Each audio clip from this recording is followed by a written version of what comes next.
हम last lecture में join से स्टार्ट कर चुके हैं ओरेकल एसक्यूएल में। So joining of more than one table, joining of more than one table on the basis of their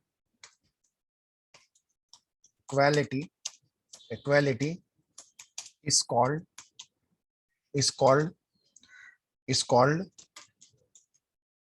इक्विजॉइन। हमने इसको इक्विजॉइन नाम दिया था। कि हम क्या करेंगे, ज्वाइन करेंगे एक से ज्यादा टेबल से। Joining of more than one table on the basis of their equality is called equijoin. Sir joins का मतलब ये देख क्या होगा ना सर, आपकी डिमांड होगी कल को चल के आपको बोला जाएगा दो टेबल से डेटा लाओ, ये टेबल से दो कॉलम, सेकंड टेबल से दो कॉलम। कल को बोला जाएगा 5 टेबल से डेटा लाओ, फर्स्ट टेबल से दो कॉलम, सेकंड टेबल से दो कॉलम, थर्ड टेबल से दो कॉलम, फोर्थ टेबल से एक कॉलम। इस तरह से भी होगा सर। तो आप क्या करेंगे, जरूरी नहीं कि सिर्फ दो टेबल को ज्वाइन किया जाएगा, दो से ज्यादा टेबल से भी ज्वाइन किया जा सकता है डेटा और लाया जा सकता है। वो सारी के सारी डिपेंड होती है आपकी क्वेरी की तरफ कि भाई क्या डिमांड है आपकी। तो ये मैं कल आपको पढ़ा चुका था और कल मैंने ये इक्विजॉइन आपको पढ़ा दिया था। मैंने लेके आया था, मैं बोलता था select E name comma D name, select E name comma D name from EMP E comma DEPT D where E dot DEPT NO is equals to D dot DEPT NO। ये डेटा हमने कल लाया था, इस तरह से ये इक्विजॉइन हो गया था। ओके, अब कैसा है सर, अब कैसा है कि अगर हमें बोला जाता है ये इस तरह से डेटा आ गया। अब मैं आपको बताना चाहता हूं कि अगर आप गौर से EMP की तरफ देखोगे, जैसे select E name select EMP NO comma E name comma job comma sal comma DEPT NO from EMP। अगर आप इस EMP टेबल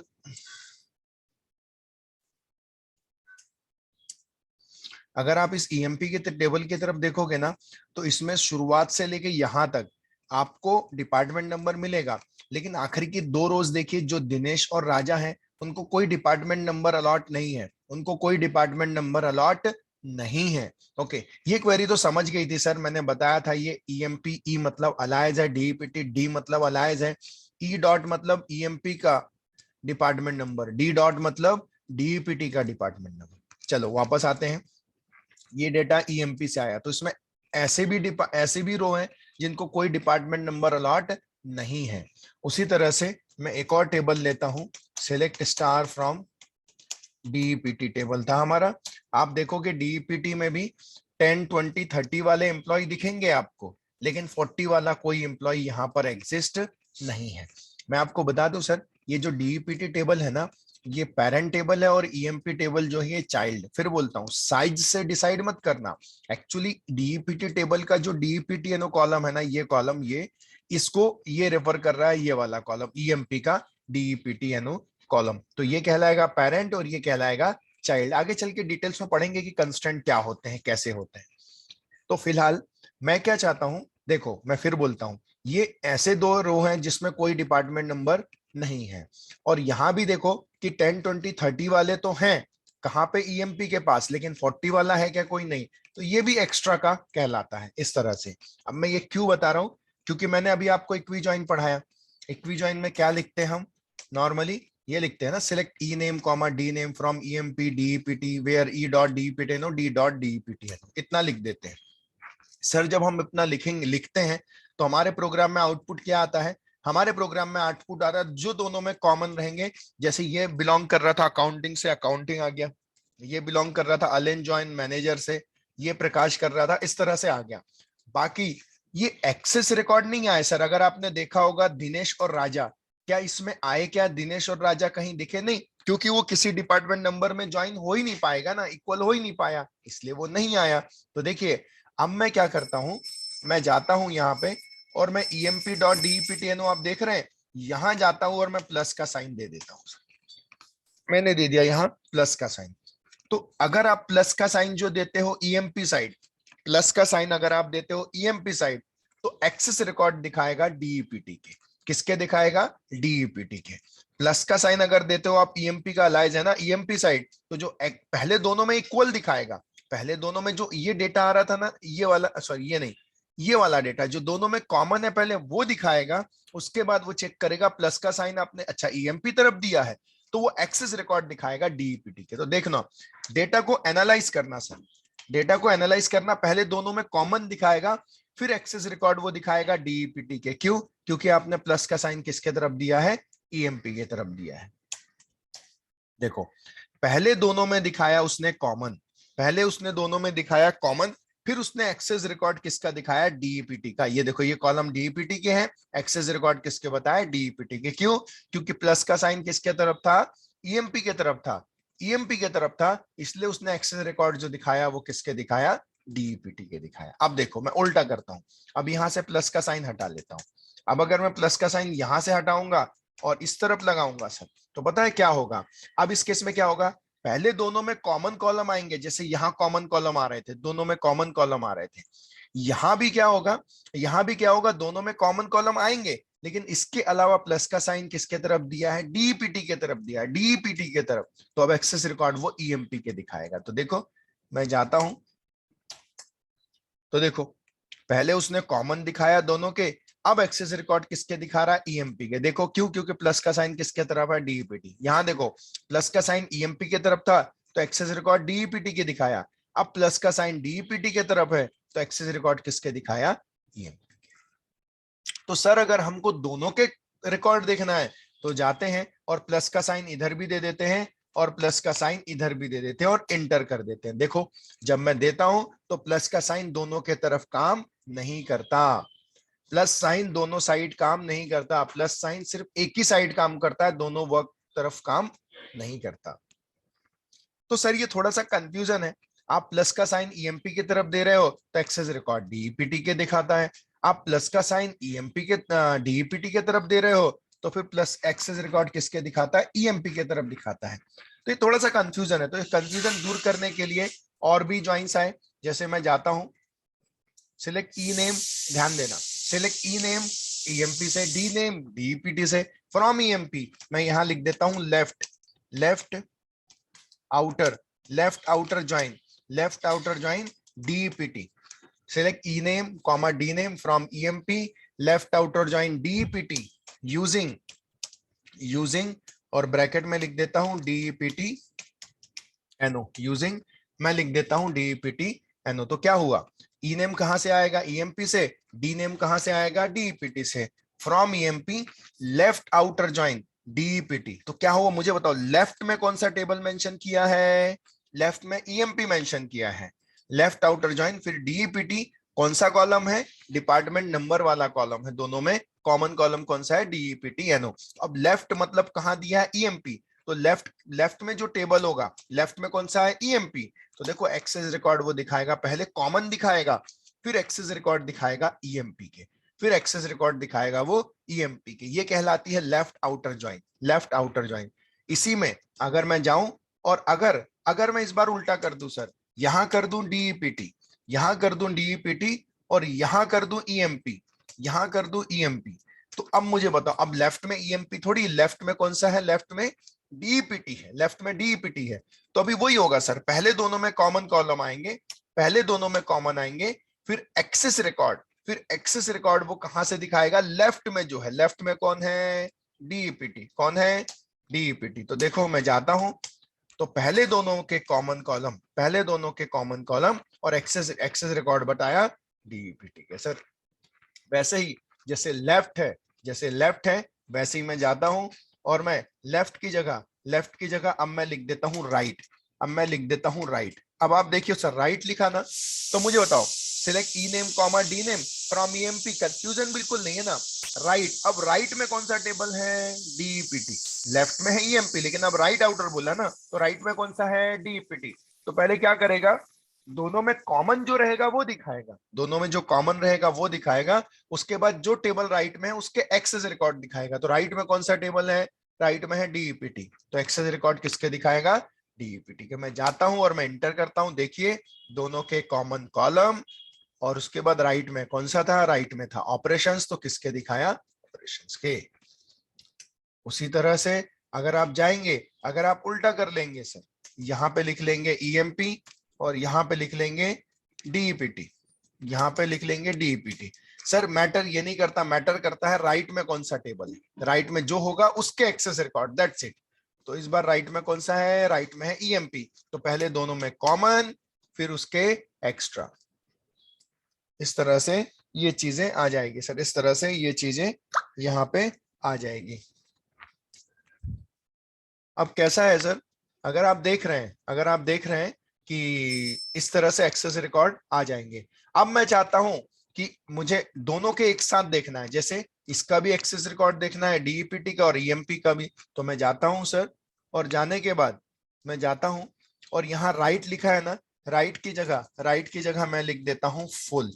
देखो select E name d name from EMP full outer join DEPT using department number. तो क्या होगा sir, होगा ये कि ईएमपी टेबल से लाओ full outer join, full outer join लाओ और यूजिंग डीईपीटी एनओ। तो ऐसे केस में क्या होगा सर, ऐसे केस में ये होगा कि वो पहले दोनों के कॉमन दिखाएगा, पहले दोनों में के कॉमन दिखाएगा, फिर वो एक्सेस रिकॉर्ड दिखाएगा, किसके, ईएमपी के भी दिखाएगा और डीईपीटी के भी दिखाएगा। देखो सर पहले दोनों में कॉमन आए, यहां तक दोनों में कॉमन है। अब ये दिनेश और राजा ये एक्स्ट्रा हो गए यहां से, और यहां पे ऑपरेशन एक्स्ट्रा हो गए, तो ये कहलाता है फुल आउटर ज्वाइन, ये कहलाता है फुल आउटर ज्वाइन। तो सर अगर आप देख रहे हो तो हमने जो पढ़ा, हमने जो पढ़ा, आपने देखा कि सबसे पहले हमने पढ़ा इक्वी ज्वाइन, फिर सेकंड जो हम देखने वाले हैं, हमने अभी नहीं देखा, जिसको हम बोलते हैं नॉन इक्वी ज्वाइन, जो जस्ट हम पढ़ने वाले हैं अभी। उसके बाद हमने देखा कि left left left outer join, उसके बाद आएगा राइट राइट आउटर ज्वाइन, उसके बाद आएगा फुल फुल आउटर ज्वाइन। तो मैंने लेफ्ट पढ़ा दिया, राइट पढ़ा दिया और मैंने फुल भी आपको बता दिया। लेफ्ट है, राइट है और कौन सा है, फुल आउटर ज्वाइन मैंने आपको बता दी, ये चीजें मैंने आपको बता दी। उसके बाद अगर हम बात करते हैं क्या बोलते हैं, तो इक्वी ज्वाइन हो गया, लेफ्ट हो गया, राइट हो गया और फुल हो गया। अब मैं बात करता हूं नॉन इक्वी ज्वाइन की। नॉन इक्वी ज्वाइन क्या होता है, जिस तरह से joining of two table on the basis of their equality है ना, वैसे ही इसी को मैं कॉपी करता हूं, वैसे ही इसी स्टेटमेंट को मैं फिर से कॉपी करता हूं और कॉपी करके मैं फिर से जाता हूं और यहाँ राइट क्लिक करके फिर से पेस्ट नहीं हो रहा, हाँ हो रहा है, joining of more than one table on the basis of their non equality instead of equality। Non equality मतलब इक्वेलिटी में क्या होता है, कोई ना कोई कॉलम दोनों में कॉमन होता है, लेकिन नॉन इक्वेलिटी में कोई कॉलम कॉमन नहीं होता, उसके बाद भी डेटा ज्वाइन होता है। joining of two table on the basis of their non equality is called non equi join। we are join table on the basis of their range के बेस पे क्या करेंगे, डिसाइड करेंगे। तो ऐसा पर्टिकुलर कंसेप्ट क्या कहलाएगा, ऐसा पर्टिकुलर कंसेप्ट क्या कहलाएगा, नॉन इक्वी ज्वाइन कहलाएगा। क्या कहलाएगा, नॉन इक्वी ज्वाइन। रेंज के बेस पे हम लोग क्या करेंगे, डिसाइड। तो मतलब हमने इक्वी ज्वाइन पढ़ लिया, लेफ्ट है, राइट है, फुल देख लिया। अब मैं आपको बताने जा रहा हूँ नॉन इक्वी ज्वाइन। तो देखो नॉन इक्वी ज्वाइन किस तरह से काम करेगा सर, जैसे कि आप जानते हैं हमारे पास ईएमपी टेबल तो है, select EMP NO comma E name comma job, EMP NO e name job comma sal comma DEPT NO from EMP, ये टेबल है। मेरे पास एक और टेबल है sir, select star from salgrade नाम का टेबल है, सेल ग्रिड, जो मैंने क्रिएट किया हूं, जिसकी मुझे जरूरत है। आपको भी क्रिएट करना पड़ेगा। तीनों कॉलम का डेटा टाइप जो है वो भी मैं आपको दिखा देता हूं, DESC सेल ग्रेड। तो देखो तीनों का टाइप नंबर है, ग्रेड का विड्थ नंबर 2, लो सेल का नंबर 7,2, हाई सेल का इस तरह से। अब देखो कैसा है, हमें क्या करना है, हमें हमारी क्वेरी क्या बोलती है, हमारी क्वेरी इस केस में बोलती है नॉन इक्वी जॉइन में, select the rows of employee along with their salary and their grade। हमको क्या करके लाना है, ईएमपी टेबल से डेटा फेच करके लाना है, और along with their salary and their grade, grade कहां से आएगी, फ्रॉम सेल ग्रेड टेबल से। कहां से आएगी, फ्रॉम सेल ग्रेड टेबल से। मतलब हमारे प्रोग्राम में आउटपुट क्या आने वाला है वो समझो। ईएमपी टेबल से अज्यूम करो 2-3 कॉलम ले सकते हैं, जैसे ईएमपीएनओ है, ई नेम है, जॉब है, सेल, ये 4 कॉलम ले लिया। आप एक भी लोगे ना सेल तो भी चलेगा, सेल लेना जरूरी है। तो वो क्या बोल रहा है, देखो ये सेल ग्रेड में ना एक ग्रेड है, जिसकी सैलरी 100 रुपए से लेके 8,999 तक है उसकी ग्रेड है 1। जिसकी सैलरी 8,999 के बाद 900 आता है, तो जिसकी सैलरी 900 से 2,999 के बीच में उसकी ग्रेड होगी 2। जिसकी सैलरी 3,000 से लेके 4 टाइम्स 9 है उसकी ग्रेड होगी 3। तो देखो जब ये जाएगा तो पहली बार सैलरी कितनी है 1,600। तो देखो ये कॉलम आने चाहिए ईएमपी से, ये ग्रेड आना चाहिए किससे, सेल ग्रेड से। तो कैसे लिख के आएगा, जब ये रो आएगी तो इसकी सैलरी कितनी 1,600, तो क्या इस ग्रेड में बैठता है, नहीं। क्या वो इस ग्रेड में बैठता है, हाँ। तो उसके सामने ग्रेड लिख के आएगा 1। नेक्स्ट टाइम स्क्वाड जाएगा, स्क्वाड का कितना है 3,000, कौन सी ग्रेड में आएगा, इस ग्रेड में आएगा क्या, नहीं, वो आएगा इस ग्रेड में, तो यहां बैठेगा। Next time Allen, sorry Ward, Ward किस में आएगा, वो भी ग्रेड 2 में आएगा। उसके बाद ये जॉन और क्या बोलते हैं, अलेन और जॉन किस में आएंगे, अलेन और जॉन भी 1,200 मतलब इसी रेंज में आएंगे। उसके बाद प्रकाश 900 है, वो किस रेंज में आएगा, वो भी उसी रेंज में आएगा। सिर्फ डेविड अगर आप देखोगे, सॉरी डेविड, हाँ डेविड अगर आप देखेंगे तो ये कितना दिखा रहा है 5,000, तो ये इस रेंज में आएगा, तो उसके सामने ग्रेड कितना लिख के आएगा 3।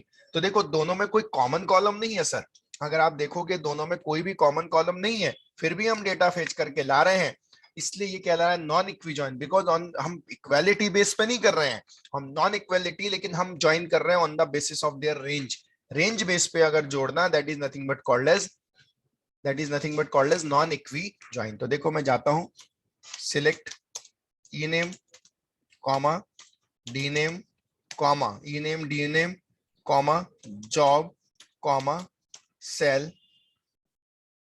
सॉरी डी नेम कहां से आ गया, डी नेम तो है ही नहीं ना, सिलेक्ट EMPNO कॉमा ई name comma job comma sal. ये 4 कॉलम ले ली EMP से, और ग्रेड ले लेता हूं इससे, grade from EMP comma sal grade. कल भी मैंने बताया था अगर आप पहले EMP टेबल से कॉलम ले रहे हो तो कोई जरूरी नहीं है पहले EMP लिखो, पहले आप सेल ग्रेड भी लिखोगे तो चलेगा। और ये कॉलम कहां से आ रहा है, ग्रेड सेल ग्रेड नाम के कॉलम से। ओके हम जाते हैं, from EMP comma sal grade where sal between low sal and high sal, low sal and high sal. तो क्या होगा, जाएगा ये 4 कॉलम कहां से लाएगा, EMP से। ग्रेड कहां से लाएगा, ग्रेड लाएगा सेल ग्रेड से, from EMP comma sal grade. Where sal मतलब किस कॉलम की बात कर रहा है, सेल मतलब ये। तो पहली बार जब ये पहली बार पहली रो में जाएगा तो पहली बार सैलरी कितनी होगी 1,600। तो चेक करेगा क्या क्या वो इस रेंज में आ रही है, 100 से 8,999 नहीं आ रही है, छोड़ देगा। क्या इस रेंज में आ रही है, हाँ आ रही है। तो पता है क्या होगा, ग्रेड क्या उठा के लाएगा 2। नेक्स्ट टाइम स्क्वाड वाली नेक्स्ट रो में जाएगा 3,000, तो सैलरी यहाँ कितनी रहेगी 3,000। फिर ये यहाँ से शुरू करेगा, क्या इस रेंज में है, नहीं। क्या इस रेंज में है, नहीं। क्या इस रेंज में है, हाँ हाँ। तो उसके सामने ग्रेड लिख के आ जाएगा 3। नेक्स्ट टाइम वार्ड के पास जाएगा, कितना है 3,000, फिर जाएगा यहाँ पे कितना रहेगा 3,000। फिर ये शुरू करेगा, क्या इस रेंज में है, नहीं। क्या इस रेंज में है, नहीं। क्या इस रेंज में है, हाँ हाँ। तो उसके सामने ग्रेड कितना लिख के आ जाएगा 3। कल को चल के डेविड के पास जाएगा, तो डेविड कितना है 5,000, तो यहाँ लिख के आएगा 5,000। लो सेल इसके बीच में है, हाई सेल नहीं है। क्या इस रेंज में है, नहीं है। क्या इस रेंज में है, हाँ है। तो क्या लिख के आएगा, ग्रेड लिख के आ जाएगा 3। कल को फिर नेक्स्ट टाइम नेक्स्ट रो में जाएगा नल, आप तो जानते हैं नल, नल में जाएगा तो नल इज इन, हाँ देखो ये नल नहीं है ना, तो दिनेश के केस में अगर जाएगा तो कितना है, दिनेश के केस में अगर जाएगा तो कितना है 1000, किस रेंज में आ रहा है, ये इसी रेंज में आ रहा है। अब फिर जाएगा राजा, राजा के केस में देखो कुछ नहीं है तो राजा तो आएगा ही नहीं क्योंकि नल वैल्यू इनकम्पेरेबल। जाते हैं और डेटा फेच होके आ जाएगा। तो सर आप देखिए किस तरह से, अगर आप गौर से देखोगे तो आपको पता चलेगा स्मिथ की सैलरी 1600 थी और ये किस रेंज में था, ये 900 से 2999 में था। ये देखो तो उसके सामने इसकी ग्रेड लिख के आ गई 2। स्कॉट के सेकंड जो यहाँ क्या दिखा रहा है, अलन दिखा रहा है। आप अलन के बारे में देखिए, अलन की सैलरी थी 1200, वो किस रेंज में आ रहा था, इसी रेंज में आ रहा था, इसी रेंज में आ रहा था, इसलिए आप देख सकते हो ग्रेड 2 दिखाएगा। किसके केस में, आप अलन के केस में आपको ग्रेड 2 दिखाएगा। तो सर एंड सो ऑन, इस तरह से डेटा आ जाएगा। तो सर ये कहलाता है, सर ये कहलाता है नॉन इक्वी ज्वाइन, बिकॉज हम ज्वाइन किए। देख सकते हैं आप, ये जो डेटा आया ये ईएमपी से आया, ये जो डेटा आया ये सेल ग्रेड से आया, लेकिन यहाँ कोई कॉमन कॉलम नहीं था, फिर भी हम डेटा फेच करके लाए, इसलिए ये जो कहलाएगा, ये जो कहलाएगा, ये कहलाएगा नॉन, ये जो कहलाएगा नॉन इक्वी ज्वाइन कहलाएगा, because we fetching more than we fetching the data from more than one table, but on the basis of their non equality, non equality base पे ला रहे हैं, उसमें कोई इक्वल नहीं है, उसमें कोई इक्वल नहीं है, फिर भी हम डेटा ला रहे हैं, बट किस बेस पे ला रहे हैं, on the basis of their range, on the basis of their range, range से ला रहे हैं, इसलिए ये कहलाएगा, इसलिए ये कहलाएगा non equi join. Sir any doubt, किसी को कुछ पूछना है? साक्षी, श्रेया, सिमी, यशस्वी, प्रियंका, निकिता, मैथिली। सर समझ गया। आकांक्षा, क्लियर है सभी को? सर ये डेटा टाइप में 7,2 वगैरह क्यों लगते हैं सर, हम नंबर डेटा टाइप जो लिखा है। ये ना, ये मैं पढ़ाऊंगा ना बेटा आगे, फिलहाल इसका शॉर्ट में अगर मैं मतलब बताऊं तो इसका ये मतलब होता है कि जब ये कॉलम आप लोगे तो इसमें मैक्सिमम डिजिट कितनी आ सकती है, 7 आ सकती है, उसमें 2 फ्रैक्शन के लिए ले सकते हो। मतलब अगर आपने पूछा है तो मैं आपको बता देता हूँ, जैसे मैंने लिखा ना लो सेल, और मैं लिख देता हूँ नंबर, नंबर 7,2, आगे मैं डिटेल में पढ़ाऊंगा। इसका ये मतलब है इस लो सेल नाम के वेरिएबल मतलब कॉलम में मैक्सिमम डिजिट कितनी होंगी, 7, लेकिन 7 में से 2 किसके लिए ली जाएंगी, फ्रैक्शन के लिए। मतलब अगर मैं बोलता हूँ 1 2 3 4 5 6 7, तो आप मैक्सिमम 7, अगर आपने एक भी डिजिट बढ़ा दी तो एरर आ जाएगा, एरर आ जाएगा। लेकिन इसमें भी 7 डिजिट जो दी गई है, 7 डिजिट पूरी इंटीजर के लिए नहीं है, इसमें से 2 डिजिट फ्रैक्शन के लिए है। मतलब ये कहलाएगा, इसका मतलब ये होता है कि आप मैक्सिमम इंटीजर पार्ट कितने दे सकते हो, 5 ही दे सकते हो, 5 से ज्यादा भी दोगे तो भी एरर आएगा। और टोटल उसमें से फ्रैक्शन के लिए 5 से ज्यादा दोगे तो उसकी बात आगे करेंगे, लेकिन इसका मतलब यह हुआ कि टोटल नंबर ऑफ डिजिट रहेगी 7, उसमें से 2 रहेंगे फ्रैक्शन के लिए और बाकी 5 पार्ट रहेगा इंटीजर के। अगर मैं ग्रेड लिख देता हूं, अगर मैं लिख देता हूं, सपोज की बात है ग्रेड, ग्रेड और बोल देता हूं नंबर 2, तो इसका यह मतलब होता है कि आप मैक्सिमम डिजिट कितनी दे सकते हैं, 2, 2 से तीसरी दी आपने तो आ जाएगा एरर। दूसरी चीज, इसमें आप फ्रैक्शन वैल्यू नहीं दे सकते क्योंकि आपने सेकंड आर्गुमेंट नहीं लिखी है, क्योंकि आपने सेकंड आर्गुमेंट नहीं लिखी है। आया क्या समझ में थोड़ा सा? Yes sir. Yes sir. Okay, अब देखिए जैसे कि आप जानते हैं मैं जब डेटा ला रहा था तो मैंने लिखा था सिलेक्ट ई name, sorry select EMPNO comma ई नेम, या फिर लिख देते हैं select E name comma D name from EMP। ध्यान देना फ्रॉम EMP, अगर आपको याद होगा फ्रॉम EMP हम लिखते थे कॉमा DEPT लिखते थे, वेयर हम बोलते थे EMP dot DEPT NO is equal to DEPT dot DEPT NO equijoin जो अभी हमने पढ़ा है, ये डेटा इस तरह से आ जाएगा। अब आप देखिए मैं इसी क्वेरी को कैसे करता हूं, e name d name from EMP, हाँ फ्रॉम ईएमपी।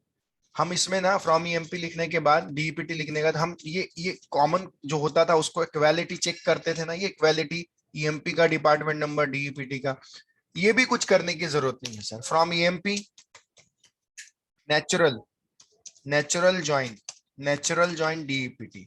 तो पता है ये जो इक्वालिटी आप मैन्युअली लिख रहे थे ना, ये भी इंटरनली लिखने का काम ये नेचुरल ज्वाइन नाम का कीवर्ड कर देता है। आपको सिर्फ लिखना है e name d name from EMP natural join DEPT. तो ये को आएंगे ईएमपी डीईपीटी से, ईएमपी टेबल से नेचुरल ज्वाइन डीईपीटी बोलेंगे। तो क्या होगा, जब नेचुरल ज्वाइन बोलेंगे ना तो आपको ये इक्वालिटी जो वेयर कंडीशन है ये लिखने की जरूरत नहीं, वो इंटरनली नेचुरल ज्वाइन खुद ही जाएगा, कॉमन कॉलम उठाएगा और कर देगा, दैट्स इट। तो देखो अभी भी वही डेटा आया जो ऊपर वाले इसमें दिख रहे थे, 8 रोज अभी भी आ रहे हैं, 8 रोज अभी भी आ रहे हैं। तो natural join instead of this one आप इक्वालिटी लिखने की बजाय आप नेचुरल ज्वाइन भी लिखोगे तब भी आपका काम बन जाएगा सर, तब भी डेटा क्या होके आ जाएगा, फेच होके आ जाएगा सर।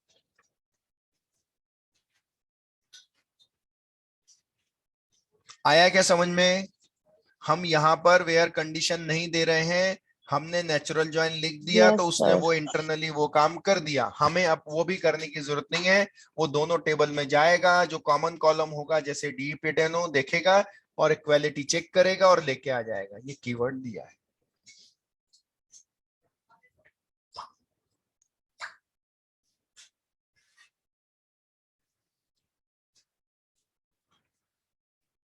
तो सर ज्वाइंस में आज के लिए इतने ही लेते हैं और हम देखेंगे,